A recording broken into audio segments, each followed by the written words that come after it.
Police entered a quiet Arizona home expecting to find a missing mother. Instead, they uncovered a stroller holding the mummified body of a 7-year-old child, preserved as if time itself had refused to let go. It started with a routine welfare check on a quiet suburban street in Mesa, Arizona. The call came from a concerned neighbor who hadn't seen Laura Benson or her little daughter in weeks. The officer who arrived expected nothing more than to deliver a simple report. The Benson home looked perfectly ordinary. White shutters, trimmed bushes, and a wind chime that tinkled faintly in the hot breeze. But when he knocked, there was no answer. The mailbox overflowed with letters, and a delivery package sat untouched by the door. That's when he decided to step inside. The moment the front door opened, a suffocating odor rolled out, thick and sour, clinging to the walls like something rotten. The air felt heavy, stale, almost unbreathable. Inside, the living room looked frozen in time. Children's toys scattered neatly, a television paused mid-cartoon, and a half-eaten bowl of cereal hardened on the table. The blinds were drawn, bathing the room in a dim yellow haze. As the officer moved deeper into the house, the smell intensified, guiding him toward a small back bedroom. The door was slightly ajar, and a blanket hung over the frame as if someone had tried to block the light. When he pushed it open, what he saw made his blood run cold. Against the far wall sat a stroller covered in a faded pink blanket, the kind meant for toddlers. A small stuffed bear peeked out from underneath. The officer called for backup, his voice trembling as he stepped closer. Beneath the blanket lay something that no one was prepared to see. A small, lifeless form, unnaturally preserved, sitting upright as if waiting to be pushed outside. It was the discovery that would unravel one of the most horrifying cases in Arizona's history. When detectives arrived at the scene, the silence of the house felt almost sacred, as if they had stepped into a shrine rather than a crime scene. The small bedroom was unbearably still, its air thick with the unmistakable scent of decay and dust. When the pink blanket was carefully lifted from the stroller, a wave of horror swept through the room. Inside was the body of a little girl, so shockingly preserved that for a moment it seemed she might simply be asleep. Her hair was brittle but neatly brushed, her pajamas faded yet clean, and in her tiny hands she clutched a worn stuffed bear whose fur had stiffened with time.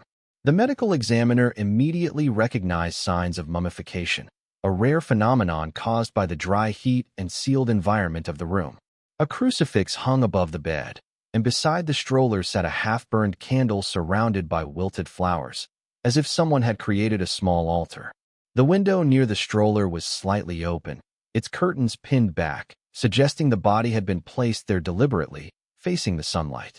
On a nearby nightstand were 2 photo frames, one showing a smiling woman and child, the other, a family portrait now cracked down the middle. The walls were decorated with childish drawings in crayon, faded into ghosts of color.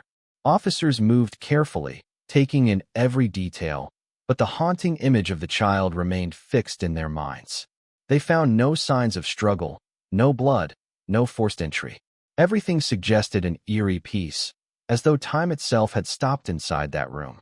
Yet underneath that stillness, they knew something unimaginable had happened here, something that went far beyond neglect or isolation.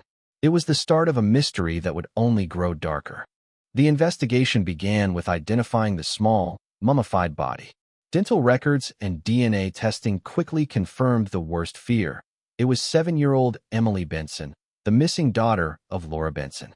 Emily had not been officially reported missing because, according to school records, her mother had withdrawn her from classes nearly 2 years earlier. Laura claimed Emily was too ill to continue attending, citing a rare medical condition that required home care. No one questioned it at the time.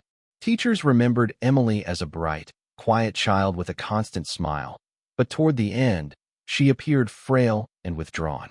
When the school attempted a welfare check months later, Laura ignored their calls and eventually moved communication online, explaining that her daughter's immune system couldn't handle visitors.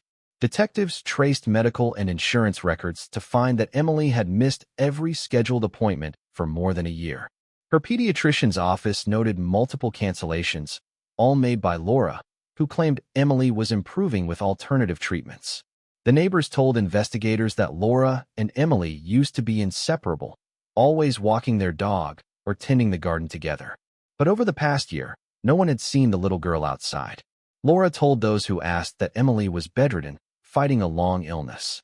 Packages of medical supplies had been delivered regularly, but inside the house, detectives found most of them unopened and stacked neatly in a closet. The deeper the investigators looked, the clearer it became that Laura had built an elaborate illusion. The woman who once appeared to be a devoted, grieving mother had quietly cut her daughter off from the outside world. Somewhere in that span of silence, Emily's short life had ended, and no one had noticed. The truth was beginning to surface, and it was unbearable.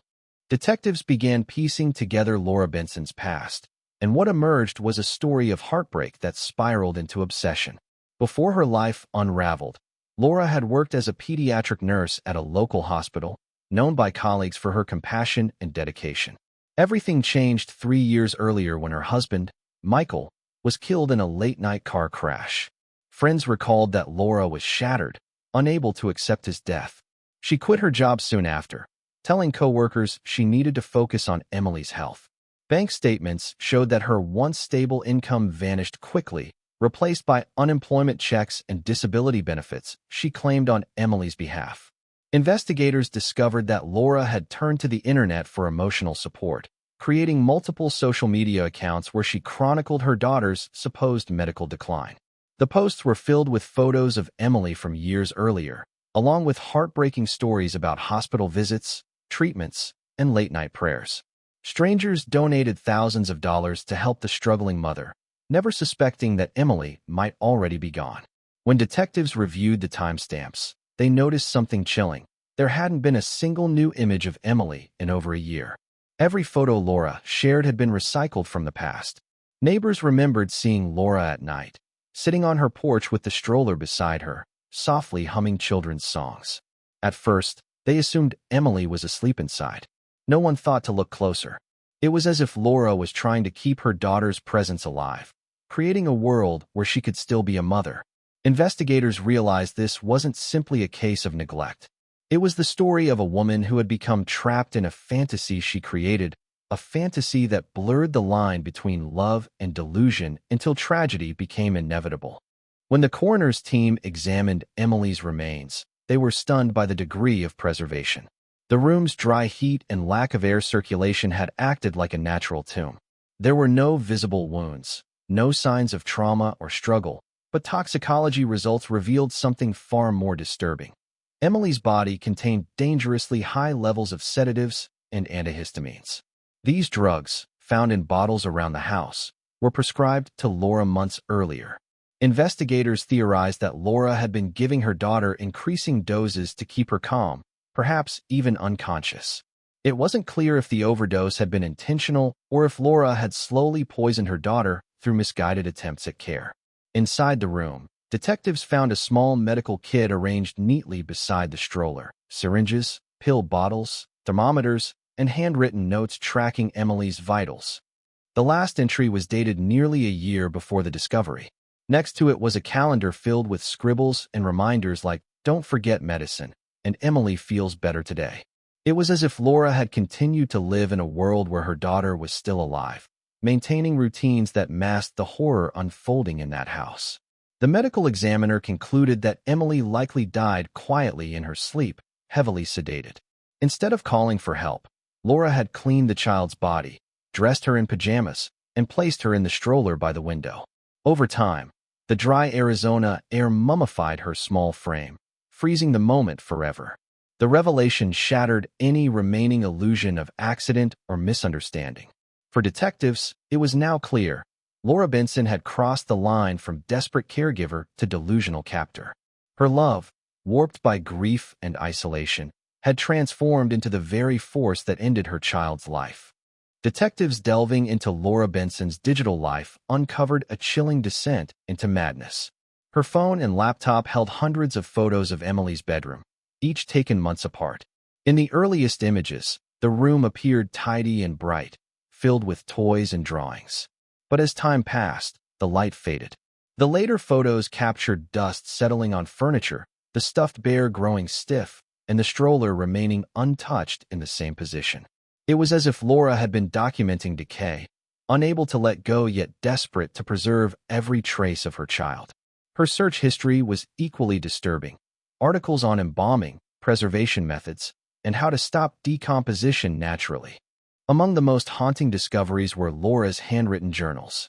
Investigators found them scattered across the house, filled with rambling entries written in a trembling hand. She wrote as though Emily were still alive, describing their conversations and daily routines. She smiled today. One entry read, dated months after Emily's estimated time of death. Another note said, "The light keeps her warm. She still feels safe." Psychologists reviewing the evidence believe Laura had developed a delusional disorder stemming from profound grief. In her mind, Emily had never truly died. Her physical body was simply a vessel for the spirit that still lingered. Detectives also found recordings on Laura's phone. In some, she could be heard singing lullabies softly to the stroller, her voice shaking but tender. In another, she apologized repeatedly to Emily, begging her to stay close. The evidence painted a heartbreaking yet horrifying picture. Laura's maternal instincts had transformed into obsession. She had built a fragile world where her daughter still existed, one she refused to abandon. That fragile world, however, was built entirely on death, denial, and an unrelenting refusal to face reality. Authorities launched a full-scale search for Laura Benson after realizing she had fled her home days before the discovery. Her car was eventually found parked outside a rundown motel on the outskirts of Phoenix. When officers entered her room, they found her sitting on the edge of the bed, staring blankly at the wall. The air smelled of medication and stale perfume. She looked frail, disoriented, and malnourished, her eyes glassy and distant. Empty prescription bottles were scattered across the nightstand, and a faded photo of Emily lay beside them. When officers approached, she didn't resist. She simply whispered that she had been keeping Emily safe. Her words sent a shiver through the room. During questioning, Laura's responses were fragmented and incoherent. She spoke about doctors who had tried to harm her daughter and said she had protected her from the world. Investigators realized she genuinely believed her actions were an act of love, not cruelty. She was charged with abuse of a corpse, child endangerment, and second-degree murder. Court-ordered psychiatric evaluations soon followed, revealing a complex psychological breakdown. Experts diagnosed Laura with psychotic depression and delusional attachment disorder, a rare condition in which intense grief leads to an inability to accept loss. According to doctors, Laura had experienced a complete mental collapse following her husband's death. The combination of trauma, isolation, and guilt had twisted her perception of reality. She saw Emily's death not as an ending, but as something she could pause. In her distorted mind, keeping Emily's body intact meant keeping her close. The findings left investigators stunned. They had uncovered not a monster, but a woman consumed by unbearable sorrow, someone who had loved too deeply, too desperately, and in doing so, had created a nightmare that destroyed them both. The courtroom was packed when Laura Benson's trial began. Reporters filled every seat, their cameras capturing the woman at the center of one of Arizona's most horrifying cases. Laura appeared pale and fragile, her wrists trembling as she clutched a tissue. The prosecution presented a devastating narrative, a mother who had drugged her child into silence and preserved her corpse out of obsession. They argued that Laura's actions were deliberate and deceptive, pointing to her online fundraising posts and fabricated stories about Emily's illness. They described how she manipulated public sympathy while concealing her daughter's death. Each detail painted Laura not as a grieving mother, but as a calculating liar who exploited tragedy for attention. The defense, however, portrayed a different picture. They argued that Laura was mentally broken, a woman swallowed by grief and delusion. Psychiatrists testified that her mind had fractured after her husband's death, leaving her incapable of distinguishing reality from fantasy. They described her condition as one of frozen grief, where she lived in a suspended state between denial and devotion. Courtroom spectators wept as excerpts from her journals were read aloud, words that revealed not malice, but desperation. When the prosecution revealed the photographs found on Laura's phone, showing Emily's slow decay over months, a hush fell over the courtroom. Even hardened detectives struggled to look. The judge's gavel echoed sharply as order was restored. Laura sobbed quietly, repeating that she never wanted to hurt her. The jury sat motionless, torn between empathy and horror. The trial became less about guilt and more about understanding how love could warp into something so unrecognizable. By the time closing arguments ended, the public was divided. Was Laura a murderer, or was she a victim of her own shattered mind? The verdict was delivered after 2 days of tense deliberation.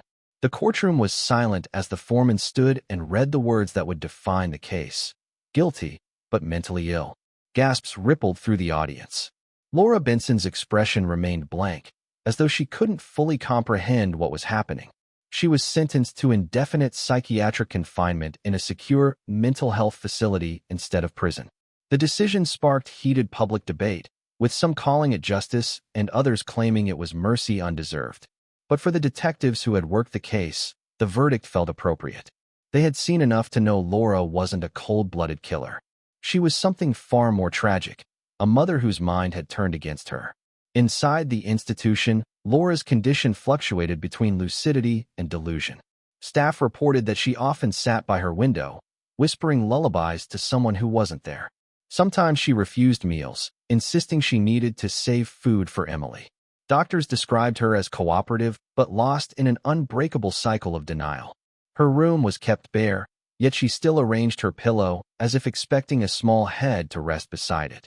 The Benson house was eventually condemned and demolished. The lot where it once stood became overgrown, a silent scar in the neighborhood. But people still avoided walking past it after dark, unnerved by the memory of what had been discovered there. Former neighbors admitted they could still hear faint echoes of a woman singing through the walls on quiet nights. Even years later, the case remained one of Arizona's most disturbing, less for its violence than for its haunting sadness. It wasn't just a story about death, but about a mother's desperate refusal to let go, even when reality had long since slipped away. Years after the case closed, the story of Laura and Emily Benson continued to haunt the public imagination. Documentaries, podcasts, and online discussions dissected every detail, each seeking to understand how such a tragedy could happen unnoticed for so long. Experts debated whether Laura's actions stemmed from madness, manipulation, or a twisted form of maternal devotion. Psychologists cited her as a textbook case of pathological grief, a psychological collapse so deep it blurred the boundary between love and delusion. For law enforcement, the case became a training example, a reminder of how easily isolation and mental illness could turn ordinary homes into silent prisons. The lot where the Benson house once stood was eventually purchased by the city and turned into a small community garden. Yet even amid blooming flowers and children's laughter, locals claimed the air there felt heavy. Some said they avoided the spot altogether, feeling a strange sadness they couldn't explain. Every anniversary of the discovery brought renewed interest, with reporters revisiting the story and neighbors reliving the horror of that summer day. Laura remained confined, aging quietly behind hospital walls. She rarely spoke to anyone, but staff noticed she kept a folded photograph of Emily in her hand at all times. Sometimes she would smile at it, murmuring softly as if answering a voice only she could hear. Despite medication and therapy, she never accepted that Emily was gone. For her, motherhood had become an eternal loop, one she could never escape.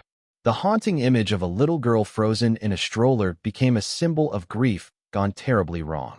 It reminded the world that love, when consumed by loss, can become its own kind of madness, a tragedy where devotion transforms into destruction and no one ever truly survives.